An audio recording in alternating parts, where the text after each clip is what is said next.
سامعین ناظرین، infection control society آپ کی صحت کے لیے، آپ کی آگاہی کے لیے، آپ کے مسائل حل کرنے کے لیے مضامین آپ کی سماعت کے لیے پیش کرتی ہے۔ بلڈ پریشر کے بارے میں کئی مضامین آپ کی سماعت کے لیے پیش کیے جا چکے ہیں۔ بلڈ پریشر کیوں گھٹتا بڑھتا ہے اس کے بارے میں کچھ معلومات دینا چاہیں گے تاکہ آپ کو صحیح طور پر ادراک ہو سکے، صحیح طور پر معلوم ہو سکے کہ بلڈ پریشر کی جو ریڈنگ ہے وہ کس وجہ سے سامنے آتی ہے۔ جب بلڈ پریشر کی پیمائش کی جاتی ہے تو اس کی ریڈنگ 2 نمبروں سے ظاہر ہوتی ہے۔ پہلا نمبر خون کی نالیوں میں اس دباؤ کو ظاہر کرتا ہے جب آپ کا دل سکڑتا ہے، یعنی کہ ہارٹ کنٹریکٹ کرتا ہے۔ دل سکڑتا ہے تو وہ ایک پہلا نمبر اس پریشر کو ظاہر کرتا ہے۔ دل کے سکڑنے کی وجہ سے دھڑکن کی آواز سنائی دیتی ہے۔ ہر بار جب دل سکڑتا ہے تو چائے کی پیالی کے مقدار بھر خون دل سے نکل کر خون کی نالیوں کے راستے پورے جسم میں پھیل جاتا ہے۔ یہ وہی دباؤ ہوتا ہے جس کے زیر اثر خون نالیوں میں رواں ہونے کے قابل ہوتا ہے۔ یہ وہ وقت ہے جب آپ کا بلڈ پریشر بلند ترین سطح پر ہوتا ہے، جسے سسٹولک پریشر کہتے ہیں۔ جب دل آرام کی حالت میں ہوتا ہے اور آئندہ سکڑنے کے مرحلے سے نمٹنے کے لیے خود کو خون سے بھر رہا ہوتا ہے تو اس وقت یہ پریشر واپس کم ہو جاتا ہے۔ یہ کمتر ریڈنگ ڈائسٹولک پریشر کہلاتی ہے۔ صحت مند بلڈ پریشر 120/80 یعنی کہ سسٹولک 180 اور ڈائسٹولک 80 ملی میٹر آف مرکری کے لگ بھگ ہوتا ہے۔ ماہرین اس بات سے اتفاق کرتے ہیں کہ 140 ملی میٹر آف مرکری سسٹولک اور 90 ملی میٹر آف مرکری ڈائسٹولک سے زیادہ بلڈ پریشر صحت کے لیے خطرناک ہوتا ہے۔ ایسی طبی صورتحال کو ہائی بلڈ پریشر یا ہائپر ٹینشن کہتے ہیں۔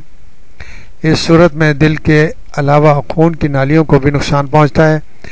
اس کی وجہ سے فالج اور دل کے دورے اور گردے کے امراض کا خطرہ بڑھ جاتا ہے، کیونکہ خون کی نازک نالیوں کی تباہی کا آغاز ہو چکا ہوتا ہے۔ ہائی بلڈ پریشر دراصل کئی عوامل کا ایک مجموعی اثر ہوتا ہے، جس میں آپ کی جینیاتی یعنی کہ جینیٹک میک اپ، جینیاتی ساخت، جسمانی وزن، جسمانی فٹنس کی سطح، نمک کا استعمال، حتیٰ کہ آپ کا موڈ کا بھی عمل دخل ہوتا ہے۔ باور کیا جاتا ہے کہ اگر زیادہ دیر تک کسی کا موڈ خراب رہے یا غصہ اترنے کا نام نہ لے تو پھر بلڈ پریشر شوٹ کر سکتا ہے۔ بلڈ پریشر کم کرنے کے لیے جو گولیاں استعمال کرائی جاتی ہیں وہ خون کی نالیوں کو چوڑا کرنے کے علاوہ ان میں سے گزرنے والے سیال مادے کی مقدار بھی گھٹا دیتی ہیں۔ ان دونوں طریقوں سے بلڈ پریشر کم ہو جاتا ہے۔ 140 سسٹولک اور 90 ڈائسٹولک سے کم اگر بلڈ پریشر ہو تو مستقبل کی صحت کے لیے بہتر تصور کیا جاتا ہے، لیکن اگر پریشر بہت ہی کم ہو جائے، خاص طور پر اگر بڑی عمر کے افراد کا بلڈ پریشر 100 ملی میٹر آف مرکری اور 60 ملی میٹر آف مرکری کی سطح تک کم ہو جائے تو یہ خطرناک بات ہو سکتی ہے۔ اس کی وجہ یہ ہے کہ معمر افراد اکثر سر چکرانے کی شکایت کرتے ہیں، جس کا سبب دماغ کو ضرورت سے کم آکسیجن کی فراہمی ہوتی ہے۔ اس کے نتیجے میں بزرگ افراد کو اکثر گرتے بھی دیکھا گیا ہے اور اکثر گرتے بھی رہتے ہیں۔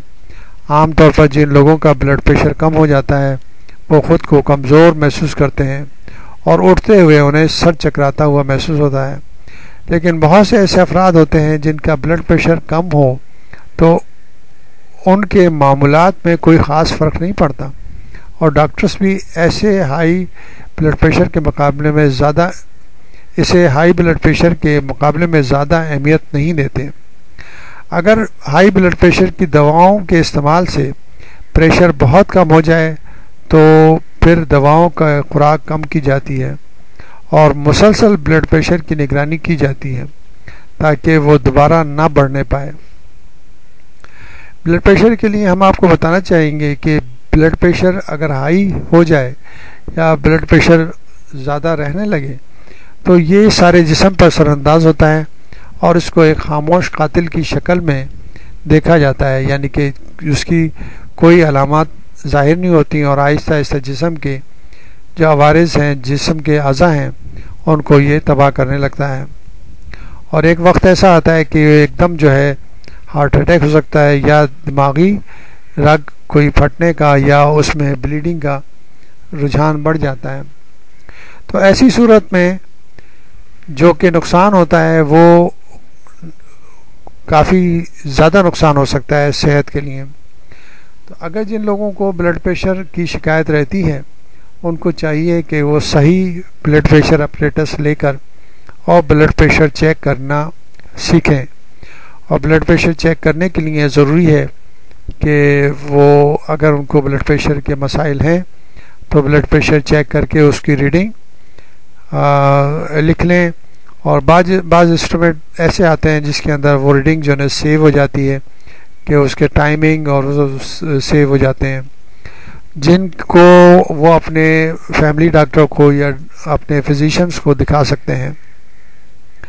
تو اس چیز کو بہت ہی آسان نہیں لینا چاہیے۔ اگر کسی کو بلڈ پریشر کے مسائل ہیں تو بہتر ہوگا کہ صحیح طور پر بلڈ پریشر کے مانیٹرز جو ہیں، بلڈ پریشر کے جو آلات ہیں اس کا استعمال کرنا سیکھیں، کیونکہ ہر وقت تو آپ جو ہیں ڈاکٹرز کے پاس نہیں جا سکتے اور ڈاکٹر سے بلڈ پریشر چیک نہیں کرا سکتے۔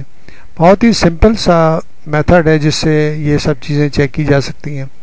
آج کل تو ایسے انسٹرومنٹ آ گئے ہیں کہ سمپل طریقے سے اس کو جیسے کف لگایا جاتا ہے بازو پہ اور وہ خود بخود یعنی کہ وہ بھرنا شروع ہو جاتا ہے، اور ایک اسٹیج تک پھولنے کے بعد وہ رک جاتا ہے اور پھر آہستہ آہستہ خود کم ہونے کے ساتھ ساتھ ایک ریڈنگ جو ہے وہ اسکرین پہ آ جاتی ہے۔